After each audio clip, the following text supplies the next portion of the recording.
आज पाकिस्तान और भारत के दरमियान क्रिकेट का हाई वोल्टेज तकरार दुबई में होने जा रहा है। मियां चन्नू की आवाम और मकामी खिलाड़ी अपनी टीम की जीत के लिए पुरअज़म दिखाई देते हैं। मजीद बता रहे हैं शाबन कुरैशी अपनी इस रिपोर्ट में।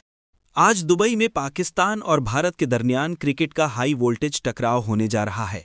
मियां चन्नू की आवाम और मकामी खिलाड़ी सभी अपनी टीम की जीत के लिए पुरअज़्म दिखाई दे रहे हैं। मियां चन्नू के क्रिकेट ग्राउंड में नौजवान खिलाड़ी भरपूर जोशो खरोश का मुजाहरा कर रहे हैं। खिलाड़ियों का कहना है कि पाकिस्तान की जीत ही कौम की खुशी है और इस मैच में हर सूरत फतह पाकिस्तान की होगी।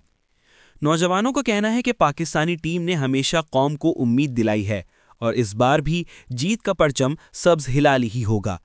अवाम का कहना है कि मियां चन्नू के खिलाड़ी भी कौमी टीम के शाना बशाना दुआगो हैं और पाकिस्तान के लिए हर कुर्बानी देने को तैयार हैं। शाबान कुरैशी, न्यूज़ लाइव, मियां चन्नू।